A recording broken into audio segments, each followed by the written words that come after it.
Thanks for staying with us here for Live Impact News on 13 News Now Plus. There is a lot going on right now in the Commonwealth of Virginia, particularly with our legislatures and the decisions that they are currently making or proposals that are going forth in both the House and the Senate. And a big conversation has to do with marijuana sales in the Commonwealth.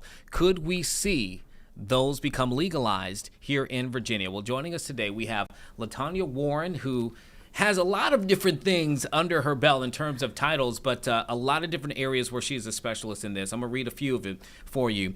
She is the CEO and founder of Armentia LLC. It's a federally certified and veteran-owned cannabis research, development, and education company. She's also a scientist, professor, educator at Old Dominion University, was the first creator and educator hired to develop and implement a curriculum around the cannabis industry for ODU, and she currently sits as executive chair on a cannabis board that lobbies in Richmond as well. So you have your fingers in a lot of these, not to mention you're on a chair for a cannabis advisory task force in Virginia Beach for the mayor, Bobby Dyer there. So what aren't you doing right now is really the question. Latonya, thank you so much for joining us. Thank you so much for having me. Honestly, it's an honor. I appreciate you. So let's start with some of the potential changes that we could see. Yeah. We've known for years now, after the legalization of use of cannabis in Virginia, that the sale was going to be the next big fight that happened. Absolutely. Democrats now control all the chambers, and so this has kind of been pushed through and proposed. What are some of the changes you are seeing potentially could come when it comes to the legalization of the sale in the marketplace here in the Commonwealth? Absolutely. So that's a great question. There is still a lot being discussed right now. We've just gone through crossover where the bills have crossed and they're still being discussed. Finance is a big topic right now. And then the bills are finally coming out with the Cannabis Control Authority, the CCA, and really putting in more verbiage on where they will control that regulated market. And honestly, I think we're all ready. We're ready for it. And you know, when you look at all of those things, and you're right, there's so much that is happening, and because of the nature of how things work with the crossover, it seems like it's happening very fast. Of all of those things, what do you think that the average person needs to be paying the most attention to, that they should be prepared for when it comes to legislation changes? That is a great question. So I would say, just off the top of my head, the first thing you want to think about, especially if you're looking to get into the market, is proper licensing and structure, right? Everyone is wondering what that number is going to be. And of course, that's, one of the biggest things. So just look out for that, but also plan ahead of time. Don't wait until the last minute to get all of your I'll say ducks in a row, right? Because there are a lot of steps before you can potentially become up and operational. You mentioned the steps. Now, you and I were talking offline before this. We both have connections to Illinois. I was in Illinois when it made its law changes to legalize the sale and use of marijuana. Yeah. And there are steps after that. It's not just, it's done today, now I can set up shop tomorrow. Absolutely. Can you maybe speak to potential timelines that we might be seeing here? Let's assume it goes through and the governor signs it, right? Yes. What are some of the timelines? How far out do you think things can be before we're up and operational for those who do want to start? Absolutely. And this is important, right? Because like you said, the governor may sign, and that date is approaching very quickly. March 24th is that deadline, right? If that is the case and she does sign, that means that it goes legal July 1. Now, that does not mean that applications go out July 1. Right now, there is talks that applications for cultivation will go out as early as August 1. And that makes sense, right? Because cultivation has to be the first thing that is produced. If you don't have a product, then why the retail? But speaking about the retail, right now we're looking at August for cultivation. We may not see any retail applications until January of 2027. Okay, so it's a timeline just for people to understand that even if this happens, it's not something you turn a switch on and off and everything is up and running the next day. Absolutely. Well, those who have been, more critical of this becoming law have really spoken a lot to public safety and what this could mean for the general public in terms of their health, et cetera. I'm sure this is a topic that you've also researched a lot. What is the data showing us when it comes to marijuana, health, and public safety?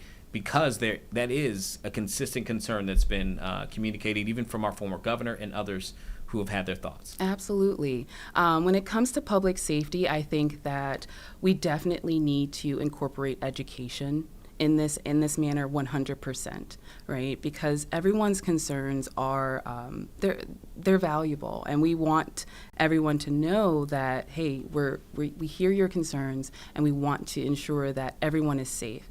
We have folks who want to try the product and never have, but then we have to think about I'll say it, just like alcohol, right? We want to make sure there are some barriers there where we're not misstepping when it comes to our youth. So those educational portions are going to be very important. I think those are being tied right now with how taxes are going to be distributed, and a portion of that going to education. And I think that is super important. When it comes to law enforcement is, again, I admire all of those folks out there doing that work. But then again, they might be like, oh my goodness, another thing to learn, right? Mm-hmm. But that is going to be definitely an important piece for them to, and what rolls out is what they're going to be enforced to do. And a big part of that conversation has been, how do you keep from underage individuals, children, et cetera? Yeah. What are some of the things that you've either, in your circles, the conversations that have been, that we can do to make sure that children or minors are safeguarded from anything that could be illegal when it comes to these substances? Absolutely. So I'm going to dial back a little bit into your last question, right, on the research, right? When I look at research, because one thing I do not like to do is conjecture, right? I do see that we're seeing that overdoses are lower, which is great, right? But we also have to understand that that can't be correlated. We need to pay attention to everything separately. And I say this because, and going to your question at hand, is when we're looking at anything that comes for, I guess, anything that's an adult use product, we're going to need to take those steps into consideration, right? It's an adult product. It does not need to be, children do not need to be using this. Now, I'll end with this, is that some of the safety precautions in the rooms that I'm in is that from the state, there are security requirements that are going to be in the application itself. That is, and if you think about it, just coming through the door, there's going to be ID checks. The zoning that is happening and how far your retail store or even your cultivation or manufacturer location needs to be away from schools, daycares. So these are all conversations that are being had right now, but are all very important. And another thing that I'm sure is being discussed, and you and I were talking about this ahead of this interview, that plays into that as well as packaging, labeling, right? I understand you have a few examples for us to kind of talk about for people, whenever you're considering this, and we saw the same thing again, I saw it in Illinois, packaging and how it's packaged, how it's labeled, all of that plays a role before any kind of rollout. So what are some of the things that we can expect to see there? Oh my gosh, I'm ready for this one. Let's dive into it. All right, so I do have a few products here. I'm going to start with, it's an external use product. It is by Pure Shenandoah. I start with them because what I want everyone to recognize is the packaging. Even though this is an external use product, there are stops that will have to go into play. And let's go through it. You have your licensing, so you get your license with the state. But then your product needs to be approved. Then before approval, your product needs to be tested. And I'll tap into this one. This is a Canisco product that is for use by mouth. And I'm going to tap into this one because once you get your product tested, again, that product has to be approved by the state. And now let's talk about packaging. Packaging. There's no such thing as having fruit or cartoons or any of those things on your products. You'll get denied at utero, right? And then when it comes to the safety concerns, let's go back to that question. We're seeing a product that has an extra layer here with a tamper-proof sticker here that we can clearly see would be, if ripped, it could, that's not valid, right? But then we also have our testing label, and that has an expiration date, because who wants to purchase products that are expired? And then we are in a generation right now where people care about what they're putting in their bodies. So having that test done and knowing that you're getting exactly what you've purchased is important.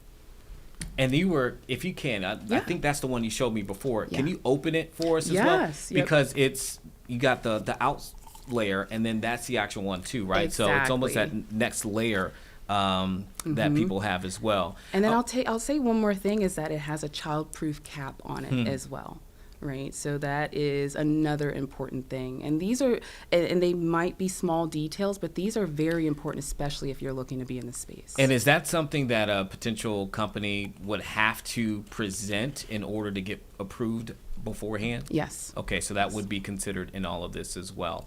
Yeah. I hate to go back to my experiences in Illinois, but it's better for me because I watched one state go through a process and saw the conversations go, and equity was a huge part of the rollout there in Illinois.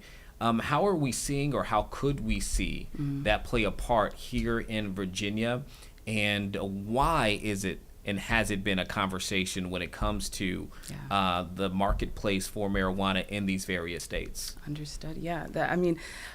Where do I start? Right. That is such a good question, because first of all, we're looking at a potential tax revenue, right? And that is a big deal for the state of Virginia, especially if we're looking at the industry generating, anywhere between, and I'm going to do a range, $1 to $2.3 billion annually. And that's per state, right? And so right now we have 26 dispensaries, and they're very transparent. I love that about them, but they're averaging around $265,000 a month, right? And that's based off data that I pulled a few months ago, and that could have changed. So please don't. Yep. So, but moving forward on that, when it comes to the Commonwealth, I want to first let that where I'm positioned, I want Virginia to do it the right way. We have so many great opportunities to make sure we get it right. And I think that at the tax level, that is where we're having a lot of conversations because of how far that can go. I'll end it with the percentage and the rumors right now. We're looking anywhere between 12 and 17%. 17 is being pretty high. You being from Illinois, you saw that 16, but that danced folks back into the illicit market. Yeah, I was looking up real quick to see how much money that Illinois and other states had generated just in tax revenue. In 2024, just a quick look, it was over 490 million that they got in. And so, and I'm sure there's other numbers that are going out there as well. And so that's going to be a big part of this, and we only have you for just a few more moments. So I want to talk about something real quick, federal level, because yesterday we saw the Supreme Court even hear the potential changes to even gun laws and registration when it comes to people who are using marijuana, and whether or not they can apply, and if they put on there that they're using, et cetera, et cetera. My point in bringing that up, this is now even a conversation at the federal level, right? We saw it as a conversation during the Biden administration. President Trump's administration has also kind of put out some things out there and what we could see for the reclassification of certain drugs. How does all of that play into, this conversation when it comes to legalizing marijuana sale? I'm going to keep it real. All eyes are always on Virginia, right? And that is just a saying that I've learned, but it is real and it is true because we're coming into an adult use market. We have a hemp market, a low dose market. We have a medical market, and then we have an executive order. So that whirlwind in itself, I don't even know if I can mention, if I can speak on that, right? Because there's so many different avenues that this could go. Speaking on an academic level, I do see the potential for the research, though. We have, verbal confirmations and different studies that have been done, but we can go a lot further with that executive order. But that question itself, I see 4 different avenues just in my head alone of how that could go. Well, it's certainly something that a lot, I think, states are watching, but a lot of people just in general are trying to see how all that plays out. But as you said, as typical, Virginia is in the conversation. Everybody is watching how this happens here. But thank you so much for coming on, Latonya. We're going to have you come back. Latonya Warren there. What did we finally decide how to title her because of all the different things there? It was Naya has our title here. Cannabis legislation or industry educator, and I think that's only part of the fit for all the things that you're doing. No, I appreciate it. I do. But we certainly appreciate you, and as things progress, we'll have to have you come back, okay? Please do. Yes, okay. Thank you for having me. Of course.